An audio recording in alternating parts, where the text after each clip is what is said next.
we know that most of those group fitness classes don't support these goals of building muscle.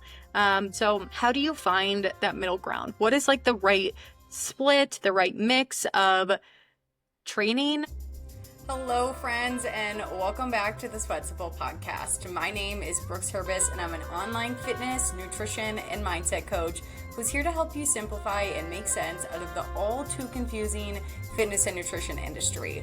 Let's be real, there's a lot of conflicting information online, and it can be hard to know what's legit and who to trust. In every episode, I'll be sharing the science and psychology behind health, fitness, and long-lasting behavior change. But I'll also be sharing real-life practical application, because all of the best info in the world only matters if you can actually apply it to your real life. So grab a coffee, water, glass of wine, or lace up your walking shoes, and let's dive in. Hello, you guys. We are back. We have the microphone working this time, so hopefully this is going to be smooth sailing as opposed to the last podcast I just recorded when I realized that I didn't have the microphone plugged in for like 2 full episodes. So today is a workout themed podcast. We are talking all about how to mix strength training, cardio, and group fitness into your schedule.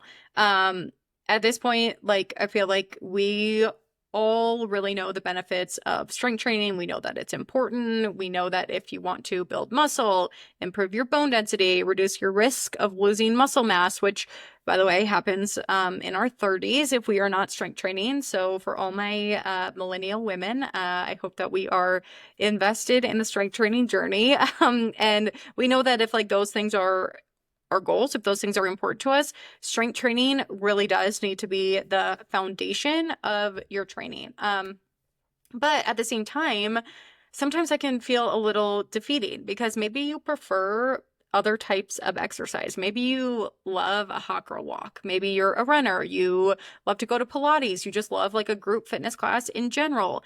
And you might be surprised to hear because I am a personal trainer who is very much on the strength training, grind. I strength train 4 days a week. I preach strength training. That is the foundation of my training. It should probably be the foundation of your training. You might be surprised to hear that I want you to keep up with all of those things. I want you to do exercise that you enjoy. I got my start with fitness in group fitness classes. That was like my first introduction to lifting weights. I remember I was in college. I only ever did the elliptical, and there was this class called Total Body Tone, which is hilarious. It was taught by this girl named Kelly who she was probably like in her like 40s or 50s, probably, yeah, 40s or 50s, because I know she had like a college age son too, and she was ripped. She had like the best abs, and I loved that class. And that is my first introduction to weight training. And I was lifting like little like 5-pound weights, but that was when I first was like, wow, okay, I feel good when I lift weights and I don't just do cardio. And like that feeling hasn't gone away. I love taking a class. I still coach a couple classes a week. Like I love the community environment. It is fun to show up, to turn your brain off and just be around a group of people who are getting into it with you. But at the same time, we know that most of those group fitness classes don't support these goals of building muscle, don't really do a ton when it comes to, improving our bone density, changing our body composition. So how do you find that middle ground? What is like the right split, the right mix of training for your goals and just doing exercise that you enjoy? That is the first step, is getting clear about your goals. Is your goal just general movement? You want to stay healthy. You just want to move your body. If that's your goal, it doesn't matter all that much what your workouts look like. As long as you are like picking up weights, as long as you are getting some cardio in, you're crushing it. Like do whatever you want that makes you happy. If that is just your goal, just like general movement, keep doing what you're doing. But if you do have more specific goals, like if you really want to build muscle, if you want to tone up or change your body composition, if you really want to get stronger, if you want to train in a functional way, that means that overall life is going to feel easier. Like, hey, I'm someone who can lift up my kids without being in pain. I can put my suitcase in the overhead bin storage space. I remember like one of my clients came to me because she was a homeowner and she wanted to make sure that her house projects were like the yard work and stuff like that felt a lot easier. I love that goal. If you want to prevent the loss of muscle mass, like if those are your goals, if that is the case, then strength training does need to be the base of your training.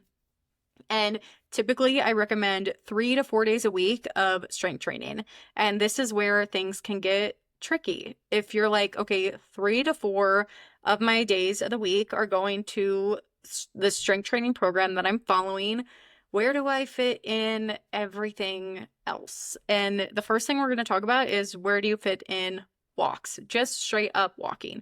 Walking can fit in anywhere. So that is kind of like where I recommend people start with exercise, strength training, and just walking because you don't have to overthink it. You can keep your schedule super simple as long as it's lower intensity, like you're not walking at a crazy incline. You can walk every single day.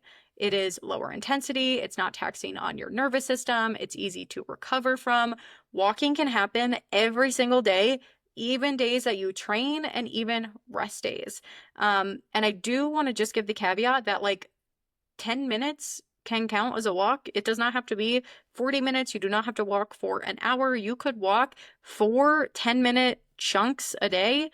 And that's great, as opposed to like carving out a full 40-minute walk. Get it in where you can, but you can walk every single day.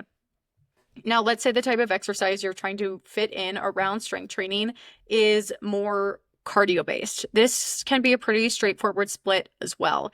So let's say you're running, you're doing a Peloton ride, you're taking a cycle class, something that really gets your heart rate up.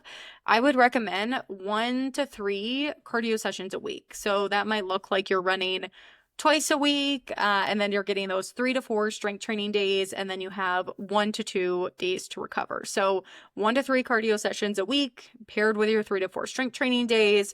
That can be pretty simple. It could look like Monday, maybe you do lower body. Tuesday, you do an upper body lift. Wednesday, maybe you do some cardio. Thursday, lower body. Friday, upper body. Saturdays for cardio. And then Sunday is your rest. So pretty easy to find that split and to structure it. Where this tends to get trickier is if the exercise that you're trying to fit in is something like Pilates or a group fitness class that has you using weights, like something like an Orange Theory or a Barry's.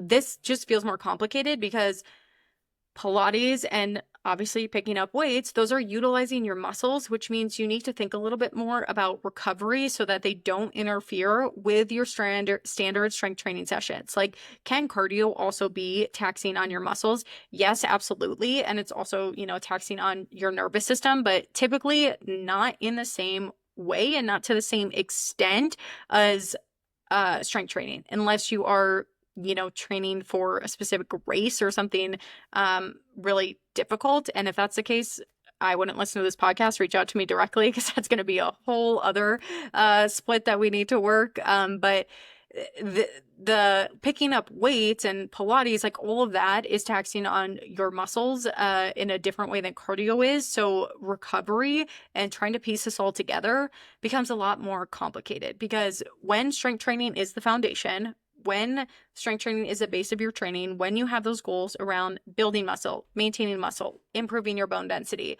we don't want you to not be recovered for these strength training sessions because then we're not making the most of them. You're not getting, they're not the most optimal. So we always want foundational lifts or foundational strength training sessions to take priority. That is going to allow us to ensure that our muscles are fully recovered and they're ready to work for these sessions. So because of that, if it is really important to you to fit in like one of these more one of these group fitness classes that is more demanding on your muscles, I would recommend a 3 day a week training split and then one of these classes at the end of the week. So don't put it, if you can avoid it, don't put it midweek, don't put it at the front of the week, because again, we want to prioritize those main strength training sessions. And then this is like a fun little add-on at the end. So this might look like Monday lower body day, Tuesday upper body day, Wednesday would be rest or like some sort of like cardio. Thursday would be a full body day, and then Friday or Saturday would be your class. And then on the day that you aren't taking the class, you could do rest or some other like lower intensity cardio. Is that your only schedule option? No. And, sometimes it's worth doing things in a less optimal way if it means that you'll stick with it long term. Like, let's say you really love a Pilates class that's on Tuesday morning and that's the only time you can fit it in. Cool. I would still rather you do the Pilates class and maybe know that like this isn't like the most optimal schedule for building muscle, but everything doesn't have to be done to the most optimal, the most effective, you know, point. That is not always super sustainable long term. So there are lots of different ways to make this work. And for my clients who really enjoy the group fitness classes, we move things around to help them, keep their goals the main priority, but also fit their unique needs, their unique preferences, and their unique schedules. So the only thing that I don't recommend, that I don't want you doing, is 2-a-days. It's just never necessary. It's typically not worth it. It can lead to injury. It can also lead to, if your overall goal is like toning up and you're trying to lose fat, it can lead to really increased hunger levels, which is going to make your deficit feel harder. So that would be the only schedule that I wouldn't recommend, is trying to fit in 2 workouts a day. Of course, there's always that caveat with any sort of workout split, any sort of workout program, that you could make an argument for everything. But that is the one that I typically would not recommend. So the biggest consideration you want to make when you're trying to figure out your workout split and how to fit all of this in is your overall goals for exercise.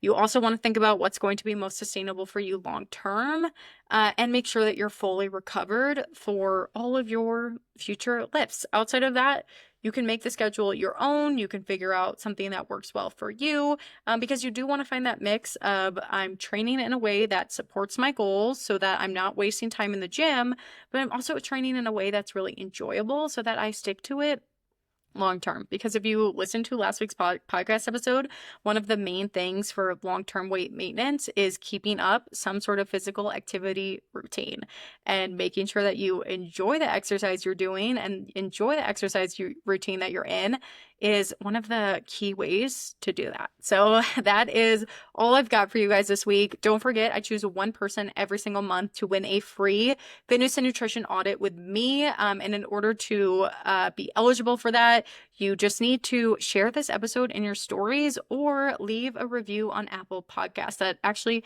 helps me a lot. It helps me rank higher, get this podcast in front of more people, so that I can help as many people as possible. So thank you guys so much, as always, for listening. And I will talk to you guys all next week when we are talking about your summer weekend strategy.